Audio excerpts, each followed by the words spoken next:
Ayan, good morning mga idol at isang mapagpalang araw po sa ating lahat. For today's video nga guys ay magpupurga po tayo ng ating mga alagang pabo. Yung pong dalawang pabo na pinahiram sa atin ni Boss Johnny kahapon ay pinainom po natin ng Antil. At ngayon naman po guys ay painumin po natin sila ng hammer kung saan pampurga po ang papainom natin ngayon. Para po matanggal po yung kanilang mga bulati sa katawan. Kasi yung pabo na yun guys ay napakatamlay. Kulang na lang guys ay matumba sa sobrang payat. Ayun guys, so nagpakain na pala tayo ng binlid. Ito po. Ito guys yung pakain natin ngayon sa ating mga alaga. Binlid po ito, galing rice mill. Ayan.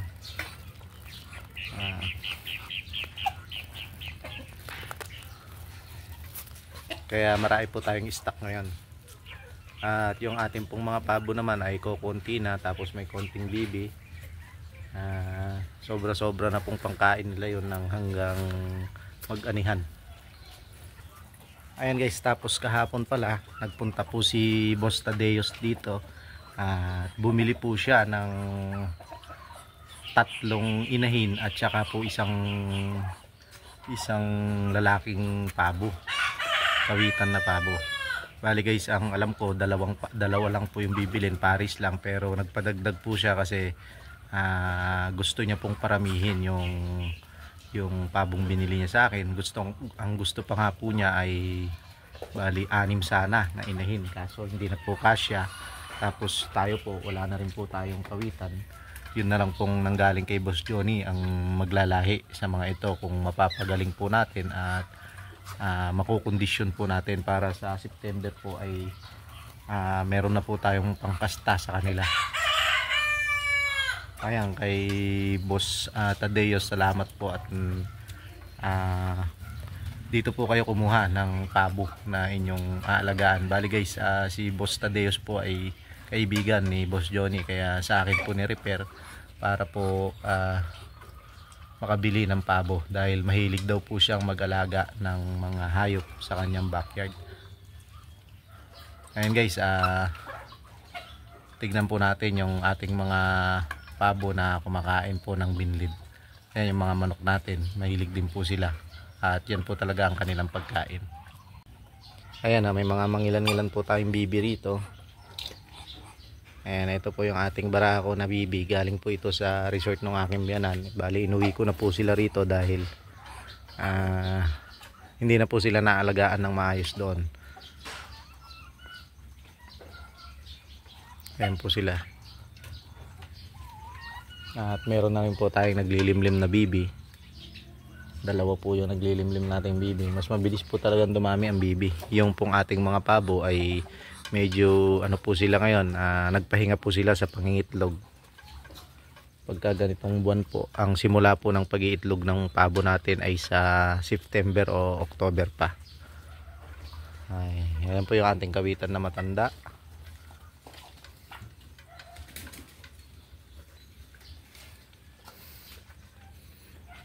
Ayan, sa ngayon guys ay meron pa tayong mga pabo na 2, 4, 6, 8, 10, 12, 12, saka yung 4, 16. Ayan guys, meron pa tayong 16 na pabo.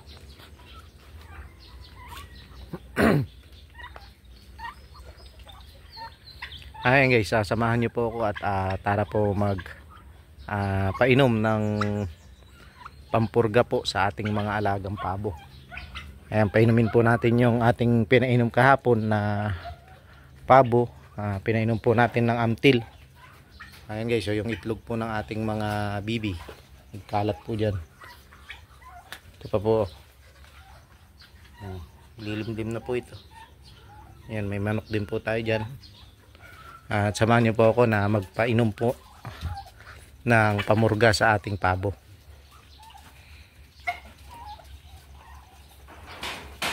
At ayan nga guys, ay magpupurga po tayo ng ating pabo ngayon. Gamit po natin ay ito guys, hammer albendazole.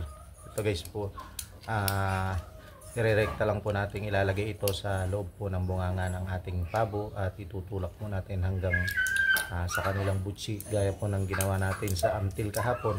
Ganun din po ang gagawin natin ngayon. Bali guys, medyo masigla na po yung dalawa nating pabo na yon, at lalo na po yung kulay itim, medyo mas maayos po ang kanyang kalagayan.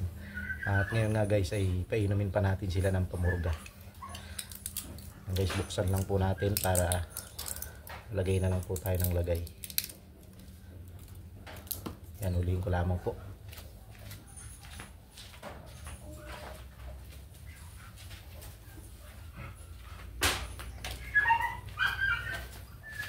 Ito guys, kikita nyo po, sadyang payat po niya. Ito mas payat po ito kaysa po sa itim. Ayan guys, sayang naman po ito pagka natuluyan. Bali ganito guys, subo lang natin dito. Ayan guys, ganito lamang po. Tulak.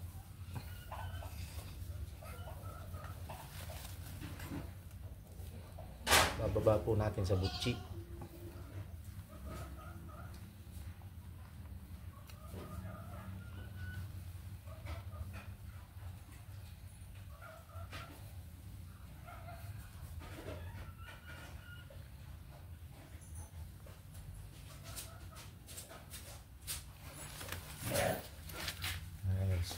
Kunin pa natin yung isa.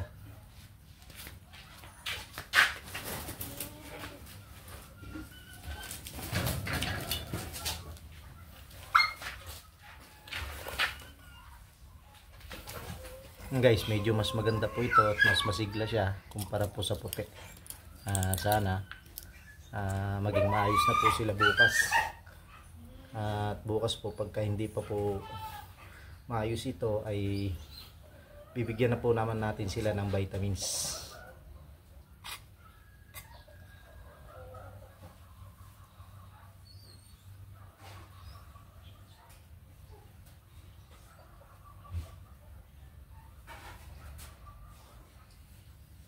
Sayang po itong mga pabo na to.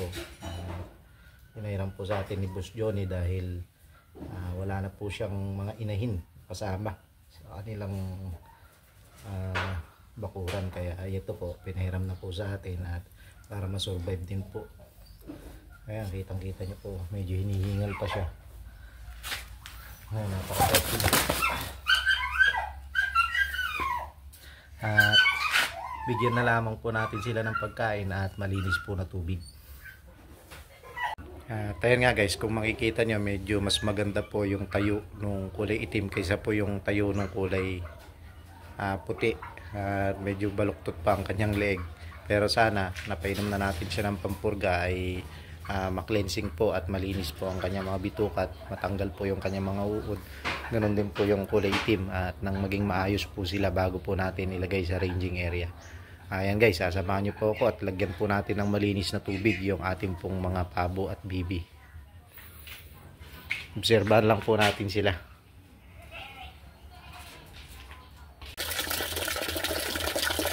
Ayan guys, magpapalit po tayo ng malinis na tubig na inumin po ng ating mga pabo. Ang nagpapadumi lang po sa ating mga inuminan ay yung pong ating mga bibi. Ayan guys, talaga dapat hindi po magkasama ang bibi at pabo. Ayan.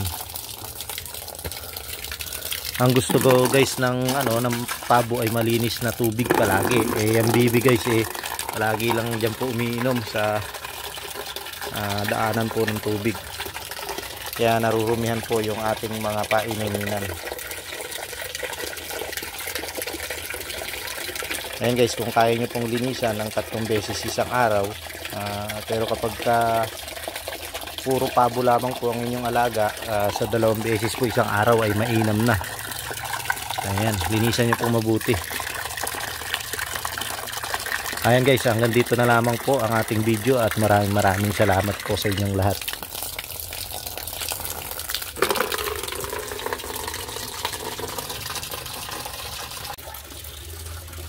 Ayan, yung iba po nating pabo nakakawala po doon, at takam na takam sila sa mga talbos ng palay.